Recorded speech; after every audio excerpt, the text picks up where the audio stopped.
Cinta begitu indah dan cinta juga pada akhirnya nih guys membawa malapetaka bagi cinta itu sendiri atau orang itu sendiri tuh guys.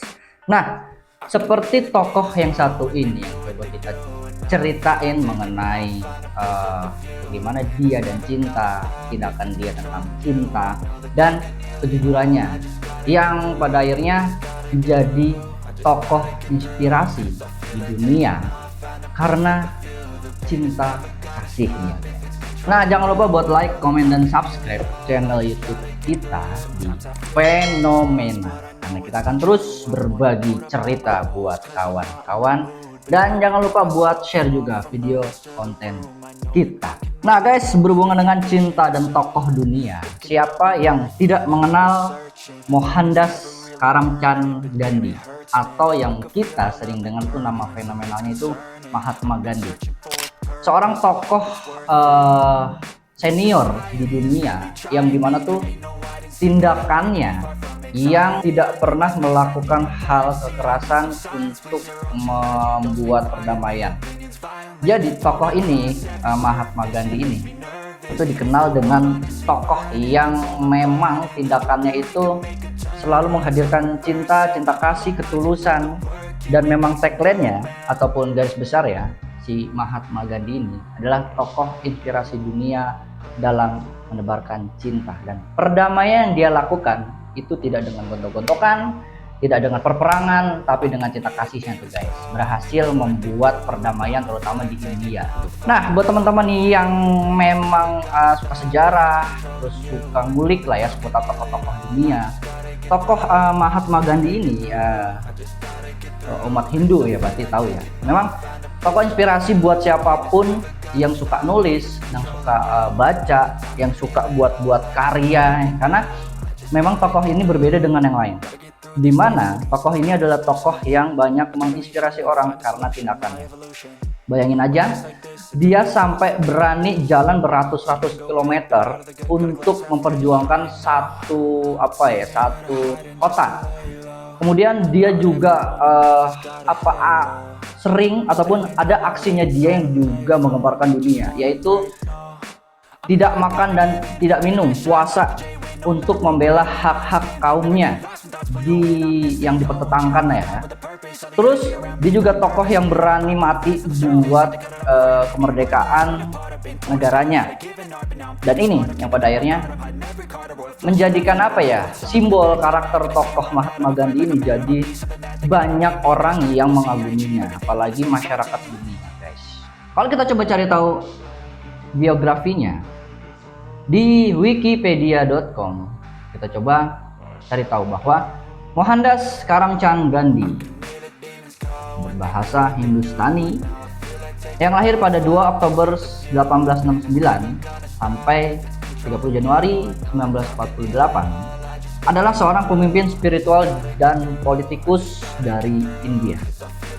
Gandhi adalah salah seorang yang paling penting yang terlibat dalam gerakan kemerdekaan India. Di sini sosok Mahatma Gandhi begitu fenomenal guys, karena itu dia garis bawahnya, itu dia seseorang yang menggunakan perlawanan tanpa kekerasan. Karena dia politikus, dia juga seorang diplomat lah ya, orang yang pintar ngomong. Mungkin dengan keahliannya pada akhirnya mereka ataupun orang-orang lawan bicaranya tuh mudah sepakat, mudah setuju, mudah tertarik juga. Tapi ini kalau menurut kita juga bukan karena maksud dan tujuan, tapi karena memang keahliannya guys. Dia jadi bisa banyak mempengaruhi orang dan pada akhirnya banyak kepercayaan dari orang guys. Nah, kalau kita coba cari tahu lagi di Wikipedia mengenai biografinya, di sini menurut Wikipedia, Gandhi lahir pada 2 Oktober 1869 di negara bagian Gujarat di India. Beberapa dari anggota keluarganya bekerja pada pihak pemerintah. Berarti kan di sini menurut biografinya, coba kita tanggepin bahwa kenapa Gandhi begitu istimewa di dunia oleh tindakan cinta kasihnya dalam melawan kekerasan.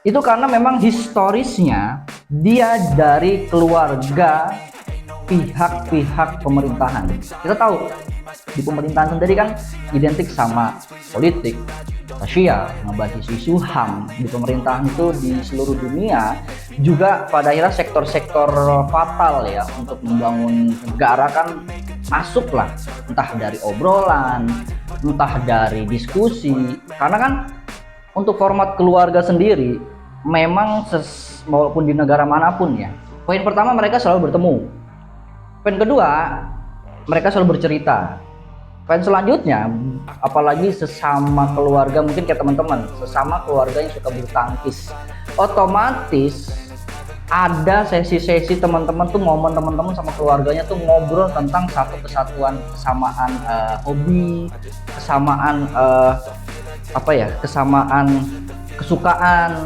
Menurut kita disinilah awal mula kenapa Gandhi, kalau kita coba kepoin ya, bisa menjadi aktivis pulung dan pada akhirnya dipercaya oleh banyak orang karena faktor keluarganya yang memang bekerja pada pihak pemerintahan.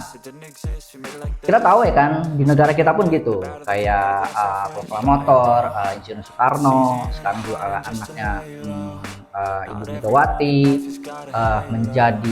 pernah menjadi presiden juga. Kayaknya memang sudah jadi turun temurun tuh pemimpin-pemimpin dunia, anak cucunya itu memang sudah kayak ditakdirkan jadi pemimpin, dan itu pun ya ada hubungannya sama historisnya masa lalu. Makanya baiknya kita sama orang, terus tulusnya kita sama orang, terus aware-nya kita sama orang, sebenarnya itu juga yang berdampak positif buat kita, ya kan? Karena kalau kita coba bawa politik saat ini, yang dimana politik sekarang mau dari desa, RT, RW itu memang berangkat dari ketika dia aware sama kita, dia baik sama kita ngomongin positif ya, dia memang tulus sama kita, pada akhirnya kan imbasnya tuh lu aja lah jadi posisi ini karena lu tuh udah baik, lu tuh ya gitu kan positifnya. Walaupun pada akhirnya ada yang orang menjilat ya kan, tapi kita sampingkan lah, karena kita berhubungan dengan Gandhi, kita coba mau angkat kebaikannya, cinta kasihnya, ketulusannya.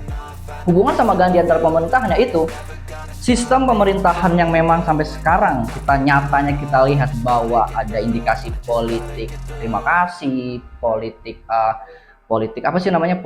lu udah bantu gue bantu lu ya. Coba kalau kita coba runut ke Gandhi, itu mungkin bisa dikatakan satu kesatuan sebab akibat.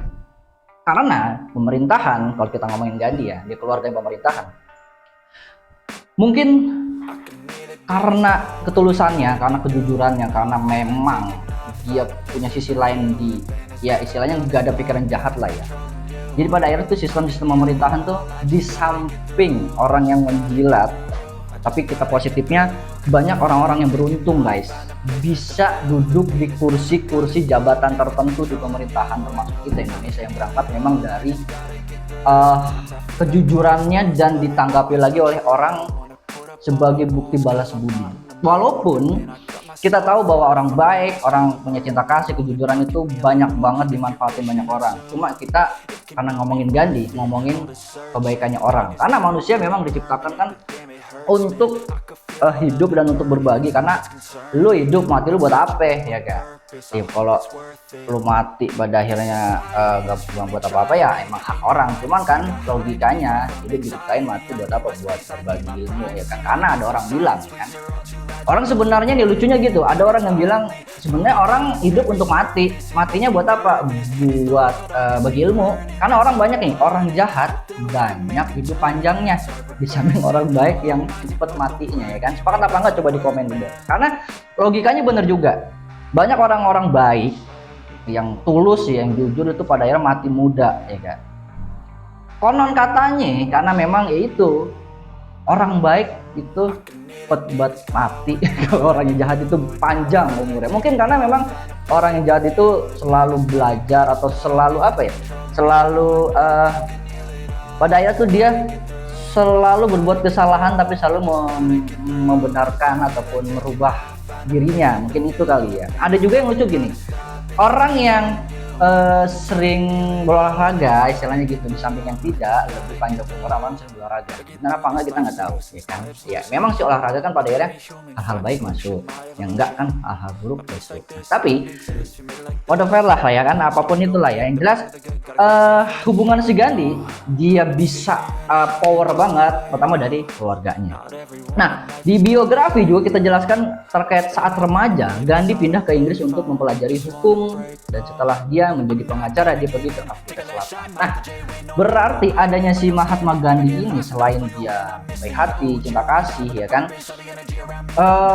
terkait hukum ini juga dia pelajari. Atau di sisi lain, ternyata banyak ilmu yang ditangkap oleh sosok Mahatma Gandhi sebagai seorang inspirasi dunia, karena dia berhasil ataupun menjadi pengacara dan menjadi ahli hukum saat remaja dan pergi ke Afrika Selatan, sebuah koloni Inggris di mana dia mengalami diskriminasi ras yang dinamakan apartheid, dan dia ingin membela itu, memutuskan. Kan berarti di sini memang dia awalnya karena faktor keluarga yang sudah menebarkan benih-benih positif kebaikan cinta kasih.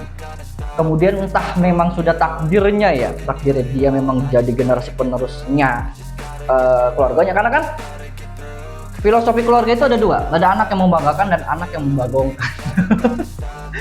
Ya kan, inget nih, filosofi keluarga tuh cuma dua, ada anak yang membanggakan dan ada anak yang membagongkan. Nah, mungkin menurut kita Gandhi adalah salah satu anak yang, kalau menurut garis Tuhan nih, dia itu anak yang membanggakan keluarganya. Terbukti keluarganya keluarga kerajaan pemerintahan, bekerja di situ, turun ke si Gandhi, kita nyebutnya Gandhi ya, bukan nggak sopan. Terus diterapkanlah itu karena memang sudah jalurnya dia jadi penerus tahta kebaikan keluarga. Kemudian mulailah dia di situ belajar. Ada sih memang godaannya kali ya jadi orang buruk atau orang apa, tetapi karena memang sudah garis.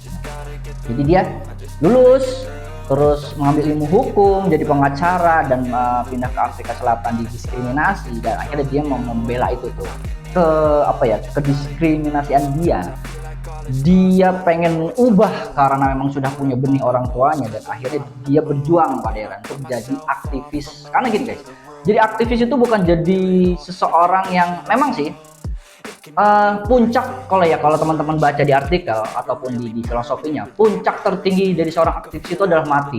Karena apa?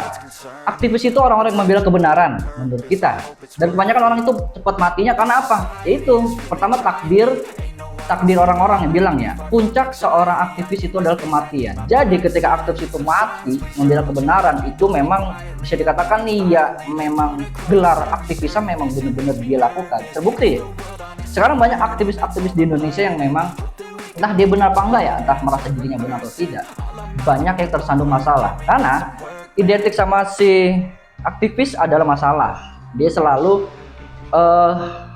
selalu membela ataupun mempermasalahkan masalah, salah satunya masalah kebenaran. Tapi di sini ada kebenaran, memang ada kepentingan atau tidak, tapi kita berangkat dengan Gandhi, kita coba sorotin kepositifan aja. Nah, banyak aktivis yang meninggal karena membela kebenaran. Contohnya adalah kita ada Masina, terus ada lagi Munir, kasus Munir yang memang menurut kita nggak bela kemana. Di situ ada karena ingin membela kebenaran yang pada akhirnya harus mati. Ya kan, Munir diracun ya, terus Masina dibunuh dipaksa ya. Nah, berhubungan dengan Gandhi, itu memang sudah punya benih dan akhirnya dia jadi pengacara, terus dia ingin membela haknya karena dia punya tekanan tuh, karena sering didiskreditkan oleh orang. Menggugahlah dia karena punya benih guys. Nah, berhubungan dengan cinta dan Mahatma Gandhi, kalau kita coba cari tahu apa sih yang dimaksud dengan cinta kasih itu yang memang ditanamkan banget sama si tokoh ini. Nah, kalau dari Google Search kita coba cari tahu bahwa jelaskan apa yang dimaksud dengan cinta kasih. Karena itu, cinta kasih dapat diartikan sebagai perasaan suka atau sayang kepada seseorang yang disertai dengan menaruh belas kasih. Dalam bukunya Seni Mencintai, Eric Fromm menyebutkan bahwa cinta itu terutama memberi bukan menerima, dan memberi merupakan ungkapan yang paling tinggi dari kemampuan seseorang. Nah, berarti kan di sini Mahatma Gandhi memang penerapan cinta kasihnya memang benar-benar diterapkan oleh tokoh ini. Karena kan Google Search aja di sini jelaskan. Eric Fromm menyebutkan bahwa cinta itu terutama memberi bukan menerima. Ya kan? Berarti di sini cinta kasih memberinya seseorang tokoh Mahatma Gandhi itu begitu tulus dan begitu besar kepada bangsa India. Dan pada akhirnya imbasnya karena mungkin tulus, jujur, kagak mikirin lu dapat apaan, kagak mikirin gua feedbacknya apaan, karena memang sudah ada benihnya ya, benih-benih nasionalis itu ya. akhirnya ya udah, pada akhirnya orang pada tertarik, orang pada suka, orang pada akhirnya aware sama dia. Dan cinta kasih ini memang pada akhirnya benih itu ada di tubuh si Mahatma Gandhi-nya nih guys. Dan sampai sekarang pun orang mengagumi tokoh tersebut sebagai bapak perdamaian dunia. Nah, terakhir nih guys, terkait Mahatma Gandhi ini. Terkait cinta kasih tuh, mengapa semua manusia memiliki cinta dan kasih? Terakhir nih guys, terkait cinta kasih dan Mahatma Gandhi. Kalau dari Google search terkait cinta dan kasih, di sini ada satu teks ya, bahwa mengapa semua manusia memiliki cinta dan kasih. Jelaskan bahwa setiap manusia pasti membutuhkan yang namanya cinta kasih. Dengan cinta kasih, perasaan seseorang menjadi damai, tentram, dan sejahtera. Cinta kasih juga dapat meluluhkan hati yang sedang diselimuti kemarahan, sedih, kecewa, dan dendam. Dan kalau kita tarik lagi ke tokoh Mahatma Gandhi, memang pada akhirnya mungkin ya, karena Mahatma Gandhi tujuannya ingin perdamaian ya kan, ingin membuat damai, dan pada akhirnya sikapnya itu membuat tentram, membuat sejahtera banyak orang. Karena kan menurut kita atau orang dilihat dari dua, apalagi cowok ya, cowok dilihat tuh, orang lah, manusia dilihat dari dua sifat, omongannya sama tindakannya. Jadi kalau lo orang punya lihat tindakannya baik, lihat dulu omongannya. Kalau omongannya kagak, nggak percaya ya. Kalau orang tindakannya baik, omongannya kagak, ya kalau kita bisa bilang jangan percaya. Tapi ini juga ilmu ya yang juga kita juga dapetin, kita share. Tapi kalau orang yang tindakannya juga kelihatannya lumayan baik dan omongan juga lumayan baik, itu bisa dikatakan ya patut juga ditiru, karena bisa dikatakan ya orang itu nggak ngomong doang ya kan, pertama, terus kedua nggak gaya doang ya kan. Nah, jadi balik lagi sama Mahatma Gandhi, kalau menurut kita terutama ya, itu dia tuh orang yang kagak ngomong doang dan kagak banyak gaya doang. Dia orang yang memang berbuat dan bertindak, banyak bacot dan orang yang banyak gerak. Yang pada akhirnya orang lihat nih, karena bacotannya dia, terus karena tindakannya dia, orang ngeliat, wah omongannya bener nih sama tindakannya bener sama omongan. Pada akhirnya diikutin oleh banyak orang. Itu guys, obrolan kita terkait Mahatma Gandhi dan cinta kasih di dunia yang jelas-jelas nyata terlihat di kita. Dan yang kita kaitkan sih menurut kita ya relevan dan cukup nyambung. Tapi balik lagi, ini sih menurut kita. Gimana menurut teman-teman? Silahkan like, komen, dan subscribe channel YouTube kita agar teman-teman lebih tahu lagi nih video apa, tokoh siapa lagi yang sedang kita bacotin dan kita ceritain. Dan jangan lupa share video konten kita. Dan akhir kata, salam sejahtera untuk ente dan aneh. Tetap berbacot santuy dan Still the jewel in Britain's imperial crown, but a small man in a loincloth was proving to be a very rough diamond indeed. Mohandas Gandhi, rebel and holy man.